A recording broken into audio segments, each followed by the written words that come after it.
Hope कि सभी बढ़िया होंगे, मस्त होंगे, सेफ होंगे और एज अ रिस्पॉन्सिबल सिटीजन इस लॉकडाउन में अपनी जिम्मेदारियों का बेहतरी से निर्वहन भी कर रहे होंगे।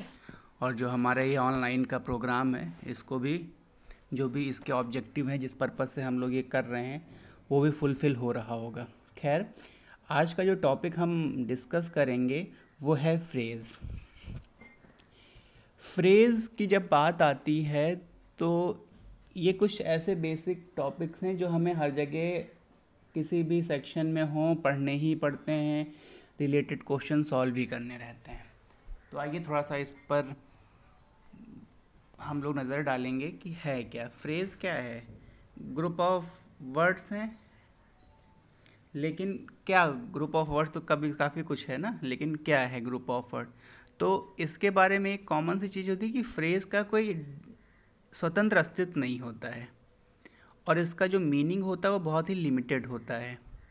ये वाक्य का एक अंश बनते हैं और जब भी किसी वाक्य के साथ जुड़ते हैं तभी मीनिंगफुल हो पाते हैं, है ना। जैसा देख रहे हैं स्क्रीन पे, देख रहे होंगे आप कि a phrase is a group of word acting as a noun, adjective और एडवर्ब और जो भी है इसमें। सो अगर थोड़ा सा हम और आसान शब्दों में कहें तो a phrase is a part of sentence without a subject, verb, object और complement. Phrase does not contain a subject and a verb. So इसीलिए क्या होता है कि इनका एक लिमिटेड एरिया होता है, बहुत कम एक्सेस करते हैं, लेकिन होते हैं।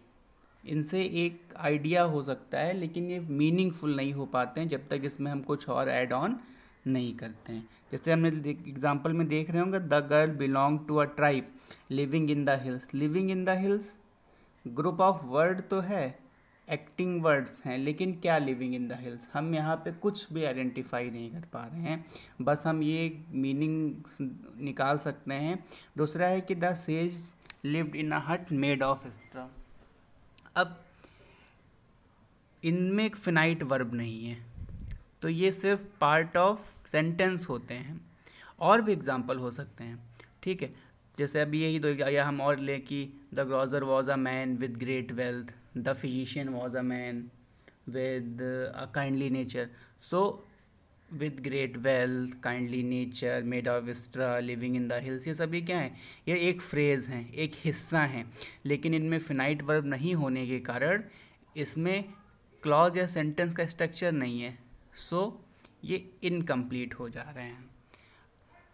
अब बात करेंगे इनके टाइप्स की कि कौन से काइंड्स होते हैं। तो बेसिकली ये तीन तरह के होते हैं, एडजेक्टिव फ्रेज, एडवर्ब फ्रेज और नाउन फ्रेज। अब ये एडजेक्टिव फ्रेज, एडवर्ब फ्रेज और नाउन फ्रेज होते क्या हैं, इनको थोड़ा डिटेल में जानेंगे।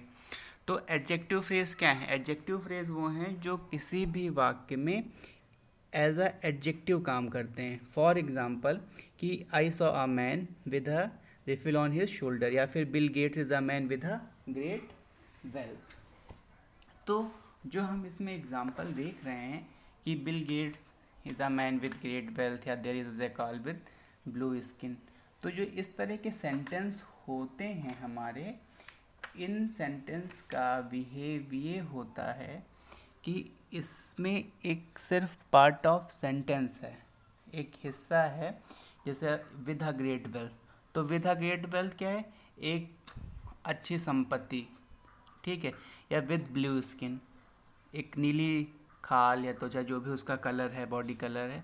तो हम सिर्फ उसमें ये आइडेंटिफाई कर पा रहे हैं बिहाफ ऑफ फ्रेज कि उसके बारे में ये कहा गया है, लेकिन उसके वो उस कौन है ना। विद अ ग्रेट वेल्थ अगर हम सिर्फ हमारे पास एक एडजेक्टिव फ्रेज है, एक उसकी विशेषता बता दी गई है, ठीक है। ये किसी सब्जेक्ट या नाउन के बारे में क्या है, एक एडजेक्टिव ऐड कर रहा है, एक खास विशेषता बता रहा है, लेकिन किसके बारे में बता रहा है, ये तभी कंप्लीट होगा जब हमारे पास क्लॉज होगा। जब हम क्लॉज मतलब जब हमारे पास क्या जुड़ गया, बिल गेट्स, हमारे पास एक नाउन आ गया। ऐसे ही जो दूसरा हिस्सा होता है एडवर्ब फ्रेज। एडवर्ब फ्रेज की बात करते हैं कि Golu does his work without any care. अब जो विदाउट एनी केयर है, तो ये क्या हुआ कि एडवर्ब फ्रेज जो है वाक्य में एडवर्ब किस मान काम करता है, ठीक, और किसी कार्य की विशेषता बताता है कि जो वर्क किया गया है वो किस लेवल पे किया गया है, क्या उसकी क्वालिटी रही, है ना। तो you have spoken an intellectual manner, तो ये जो विदाउट एनी केयर है या इंटेलेक्चुअल मैनर है या वाई, जो भी बहुत सारे एग्जांपल ऐसे आएंगे। For example the students were answering in a polite manner, तो जो ये काम कर जो किया और उस काम की जो विशेषता है वो क्या हुआ, एडवर्ब फ्रेज हुआ। तो विदाउट एनी केयर या इंटेलेक्चुअल मैनर या फिर इन अ पोलाइट मैनर, ये सारे क्या हैं, काम करने की विशेषता, जो काम किया गया है उसकी जो विशेषता बताते हैं, वो कौन से फ्रेज होते हैं, एडवर्ब फ्रेज। ऐसे ही हमारा थर्ड ऑप्शन आएगा नाउन फ्रेज। नाउन फ्रेज को थोड़ा सा देखेंगे कि noun phrase is a part of sentence without subject and verb, it is always act a noun. क्या always act a noun, always act a noun. For example she desire some food, लेकिन अगर हम ये कहें she desires to have some food, तो to have some food जब हमने जोड़ा तब जाके वो कंप्लीट नाउन फ्रेज का हुआ। अगर हम खाली फूड रख रहे थे तो सिंपल नाउन था। जैसे हमने यहाँ देखा कि he wanted to be an MP, I hope to win the election. तो नाउन फ्रेज शब्दों का वह समूह होते हैं जो वाक्य में नाउन की तरह वर्क करते हैं। जैसे इसमें देखें to be an MP, to win the election, या विगमेंट the getting people into trouble. तो to be an MP, to win election, getting people into trouble, ये सभी क्या हैं, नाउन फ्रेज हैं।